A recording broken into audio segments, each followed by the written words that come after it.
Welcome to the Star Podcast. Whoa. Star Podcast. Welcome to the Star Podcast, hosted by Nat.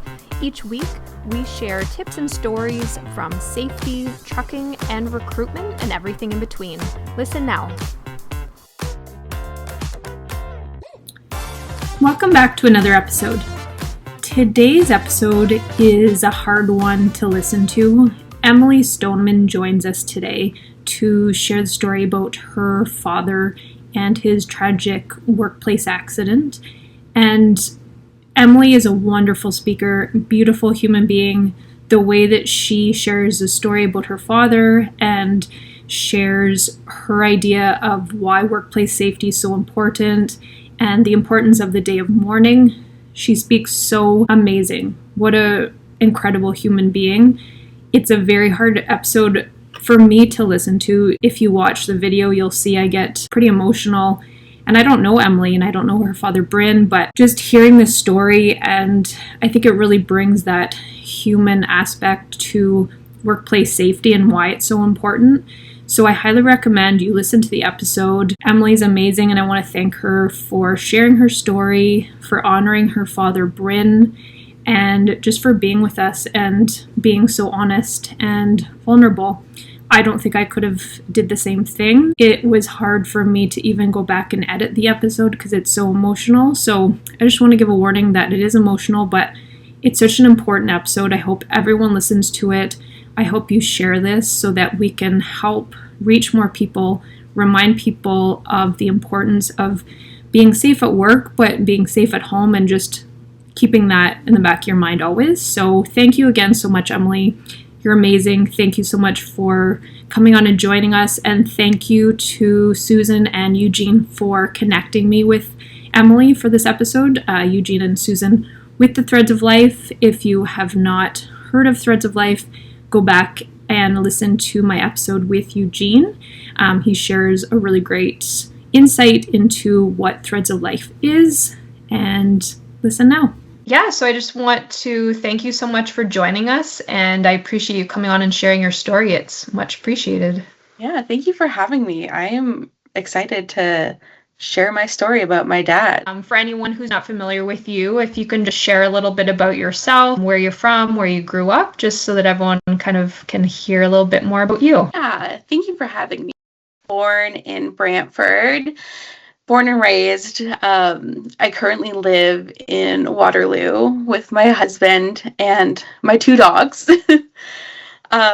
I am a registered behavior analyst, which the short form of this is I work with various ages and developmental disabilities to teach meaningful skills, and I work with families to reduce challenging behaviors that affect daily life and overall well-being. I am also an only child. So growing up, it was just me, my mom, and my dad. Do you enjoy what you do? I love what I do. It's really, I enjoy it a lot. I had done my undergrad. I didn't know what I wanted to do. I just kind of picked a major at university because I was like, I don't know what to do. I'm 18. How do I decide what I want to do with the rest of my life? Exactly. So in my undergrad, I had taken some classes, and it led me to doing my master's at Brock, which then led me into the field that I am now. And I love working with families and helping them make change and offering them resources and solutions to kind of change their daily life and their overall well-being. So I really enjoy what I do. Well, that's amazing. So how long have you been doing that for? I graduated from my master's in 2018. So I was working in the field during my master's, but it's been about since 2018. Oh, wow. So for a while now, yeah. So we got kind of introduced because I did a podcast with Eugene, who's with the Threads of Life organization. Okay. And we were talking about having maybe some speakers who would be available to come on to speak about workplace tragedies and bring more of the human side of it. And you were recommended. Susan also recommended you with Threads of Life, and you're one of the Threads of Life speakers, correct? Yeah, I am. So how did that come to be? Did you want to share a little bit about your father, Bryn, right? Yeah, his name was Bryn. Yeah. So I can kind of go into the volunteer story first, and then I'll go into like my dad's story. Yes. So it all did start with losing my dad. So I lost my dad tragically in 2020 to a workplace tragedy. My mom, someone reached out to my mom and had told her about Threads of Life, and she then sent me the information. And from there, I was kind of looking at their website, and I was like, I didn't know this kind of thing existed. Like, this is pretty helpful for these situations. So from there, I connected with the Family Guides, which is just like a program where they match you up with someone that has been in a similar situation as you, to kind of help support you by listening, offering guidance, all of that stuff. So I got matched up with a lovely lady. Her name's Lisa. We still talk to this day. Oh, but that's she, nice. yeah, she really helped me through all the things. And she had a similar experience too, because her dad also passed away in a workplace tragedy. So we were able to kind of relate that way. It was kind of like we joined a club that we didn't want to be in. Right. So, but yeah, that's so nice to have someone that has had a similar experience, because I imagine it's not something everyone can relate to. No, it's a weird club to be in, because it's my friend, none of my friends had experienced that or had been through that, or I don't think I even knew anyone that had been through that. So it kind of felt isolating. I feel like losing a parent in general is just kind of isolating, especially at a young age, because a lot of your friends still have their parents around. And I lost my dad. I was 26 when I lost my dad. So wow. Yeah, so no one else could really relate, especially for this certain situation. So having someone through the Family Guides that could relate with me was really powerful and helpful through the situation. So I don't know if you feel comfortable to share your father's story and what happened. Yeah. So I always like telling my father's story by talking a little bit about him first, because he was a wonderful man. My parents had me when they were really young, and then they split up when I was young. So I always kind of felt like I grew up alongside my parents. They were both 19 when they had me. So they were still trying to figure out their life while raising me too. So I feel like in some aspects, me and my dad kind of grew up together, figured out life. My dad was a guy who loved like the simple things in life. Like, he just wanted to come home and nap after work. He wanted to spend time with his dog. He'd always had dogs, like, growing up.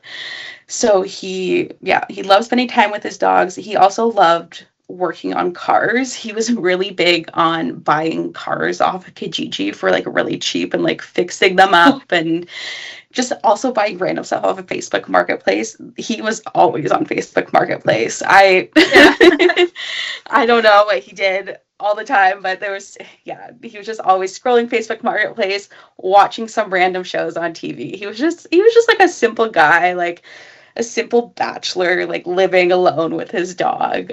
But yeah, he had kind of worked a bunch of different jobs throughout my lifetime. He never really settled on a job. I think he just always wanted to kind of explore, see what was out there. One time he did get a job trucking, and that I think was his favorite job. He loved being able to like jump in the truck, do some long hauls across the country. He loved to go out to Alberta and BC and like see the mountains. He always talked about how like the mountains were so powerful, and he just felt so at peace there. So when my dad finally landed on a job, which was trucking, COVID hit. So he then lost his job, and he was trying to find something else. But of course, it was COVID. Everyone was kind of working from home, and everyone was kind of just struggling to find jobs. So my dad ended up finding a job at this factory that they were dismantling it. He had worked here previously before the trucking, and then they had offered for him to come back and just kind of help out with taking things down and dismantling the factory. He also got to work alongside his brother because his brother was working at that job too. So he was content. He had gotten a new job. Things were going well. During that time too, so my dad passed away on August 17th, and previously on August 14th, my dad was there to help me and my husband move into our brand new house. We had some fun times together, like chatting. He helped us move in. He had all these plans to like help us out with our brand new house. So he had come over again on that weekend too and was like, I'm going to come back next Sunday. I'm going to help you tear down this tree, all these wonderful plans. But the next day was August 17th, which I then received a phone call saying that my dad was in an accident at work. So that day, my dad and his brother were tasked to go up onto the roof to, I think, to dismantle some equipment on the roof. Okay. Yeah, so he was up on the roof without any fall protection, and he stepped onto a rusted skylight, and it gave way, and he fell 25 feet. And wow, he died. Yeah, he died at the scene. So I'm so sorry. Thank you.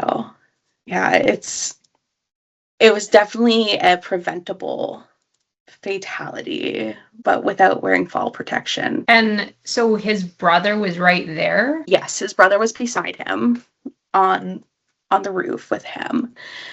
So he immediately went down, started CPR. There were some other workers around too that called 911. 911 came and he was pronounced dead at the scene. That's so awful. How, I mean, I'm sure it affected everyone so much, but how was his brother's? Because I couldn't imagine. Yeah, no, he not seeing your brother fall to his death definitely took a huge toll on him and his mental health and all of that. So yeah, that's so tragic. Well, I'm so very sorry that happened. My dad too, like in his jobs that he had throughout his lifetime, he and his friend had opened up like a little roofing company. So my dad was comfortable being on a roof.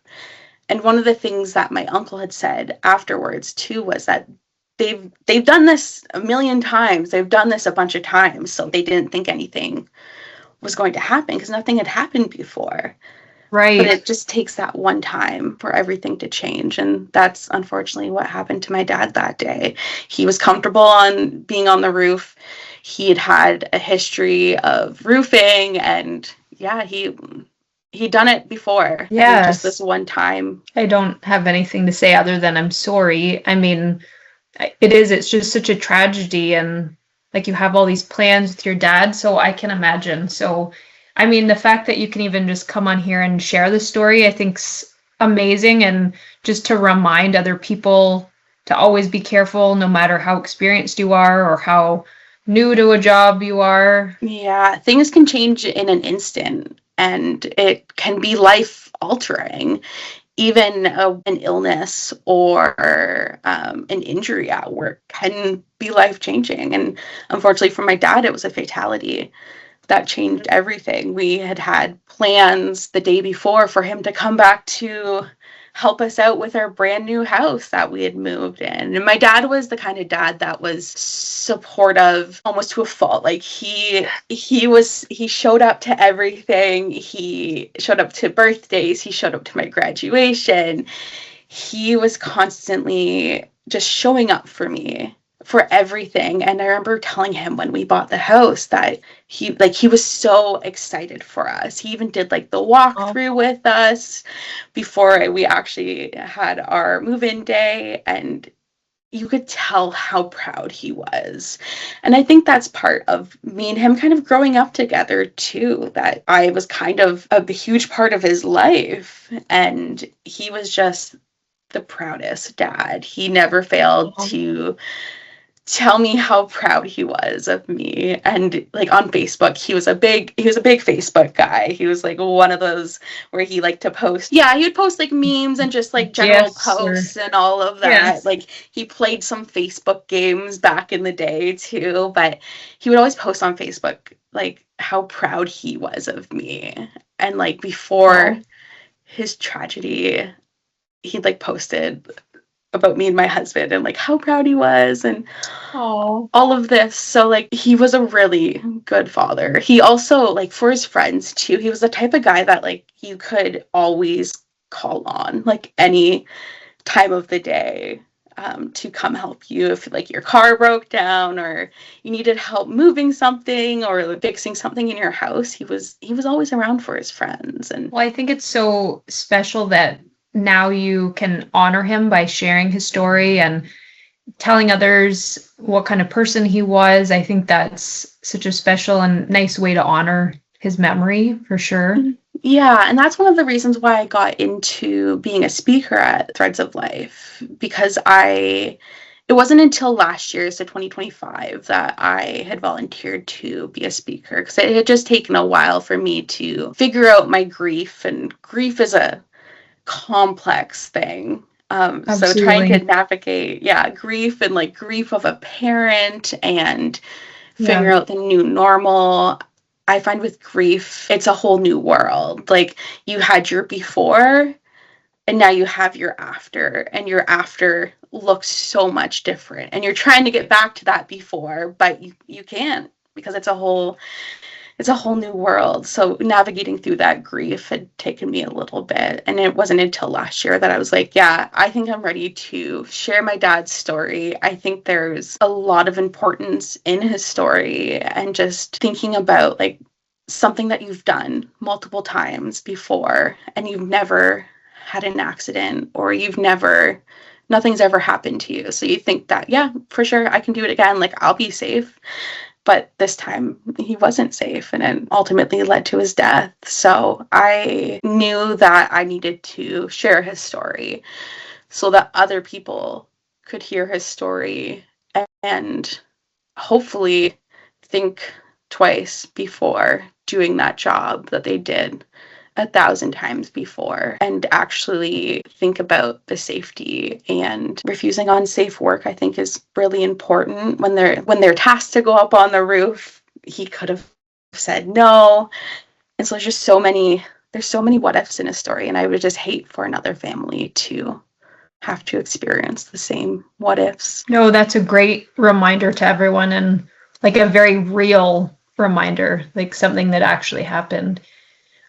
So we're coming up, if everyone's listening to this in real time, it may have already passed, but the day of mourning's coming up, the end of April. So just with your experience and everything, what does that day mean to you? The day of mourning is a deeply personal day to me. I think about before all of this happened, like before my dad died at work, I remember hearing on the radio, like driving in the car and hearing these ads for the day of mourning and thinking to myself, wow, this is like, to lose someone at work, like I can't even fathom that. Like I can't even think about what that would feel like. I remember just kind of not realizing that this could be me in the future. And just those ads on the radio were just always so deep and so emotional. Sometimes I'd even turn them off because I was like, this is too much. And so now the day of mourning does relate to me because I lost my dad in a workplace tragedy. So I think the day of mourning,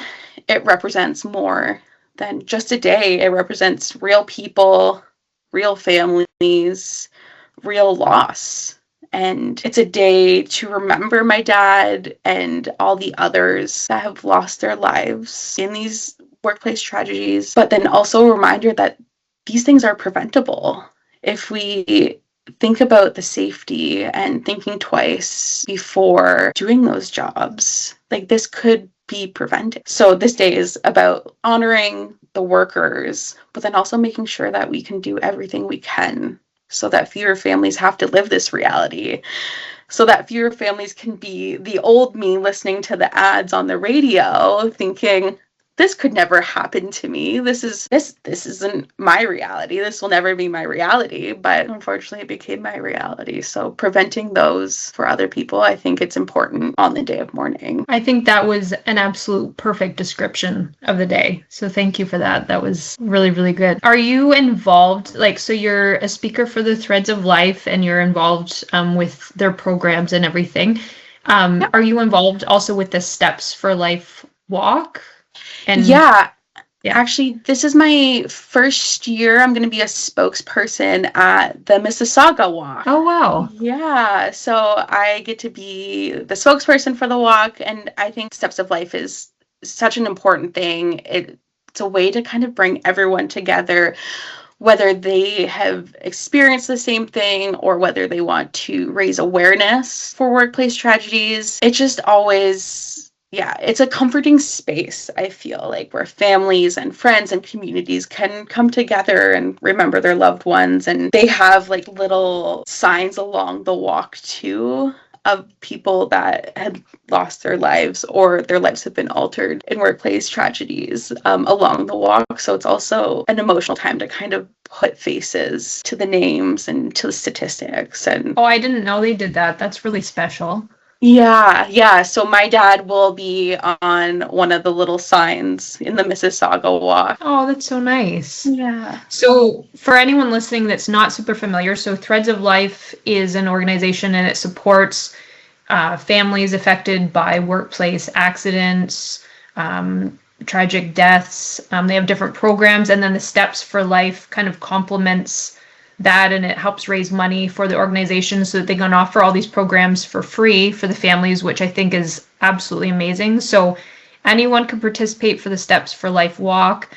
You can volunteer, you can just go and walk, you can donate money if you don't want to participate in the walk. So there's lots of different ways to participate, and Eugene a few episodes ago had kind of explained everything about Threads of Life and Steps for Life. So people can go back and listen to that because he's a really great speaker as well and shared some really good information. But anyone can go to stepsforlife.ca, I believe it is, and learn more about the walk and everything. So what does workplace safety mean to you, and what do you want everyone to take away from this? Workplace safety to me means making it home at the end of the day. Being able to come home to your family. It's not about rules on the paper, it's about the people.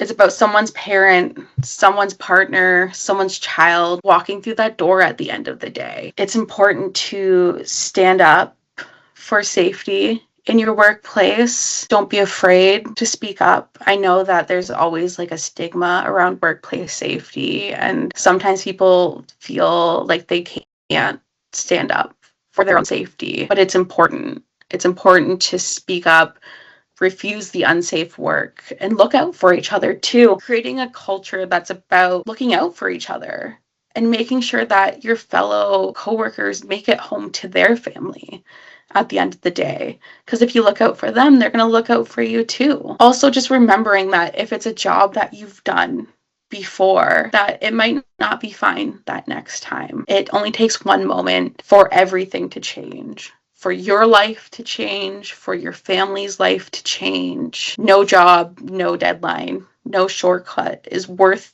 your life. None of that is worth it. It's not worth it for you to be hurt at work, for you to die at work, for your family to have to go through the grief that I've had to go through with losing my dad at work. I think it's simple as like my dad should still be here. His story didn't have to end the way it did. That's why I want to keep talking about workplace safety.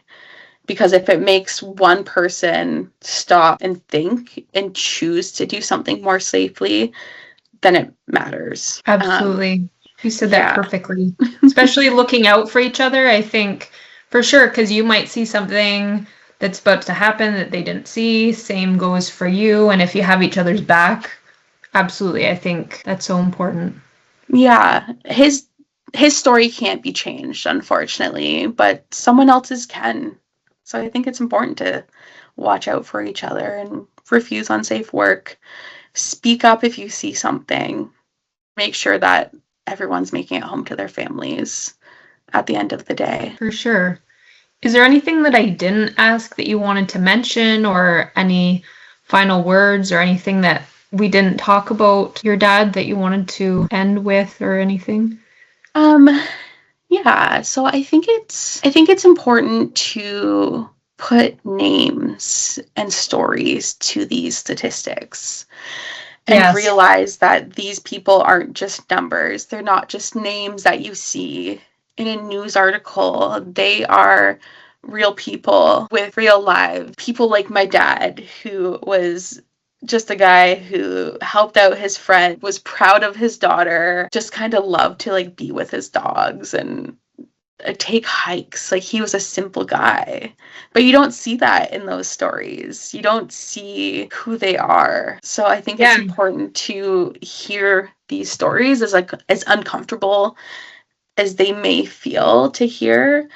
But if telling my dad's story and telling people about who he was as a person, unfortunately, how his death was preventable, it's important to listen to these things so that more families don't have to go through the tragedy that my family had to go through. You're exactly right, because you hear like there's this legislation you need to follow, there's this safety precaution that we need to follow, this person like age had a workplace accident, and it's all just like the facts or the statistics. And you're right, like adding this human, like my dad Bryn, and sharing his story, and he loved his dogs and everything like that, you really feel it then, and you're like, you're right, like it was a human that had this accident. So we appreciate you coming on here and being so brave and open. Thank you.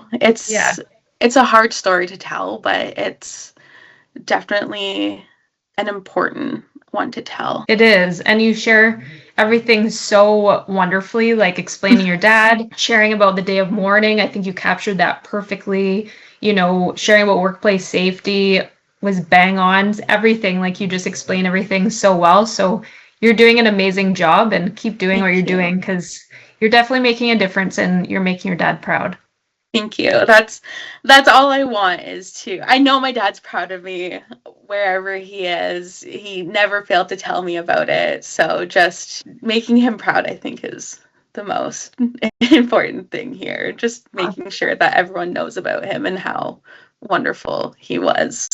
Well, we're honored to be able to share your story on here. So thank you so much.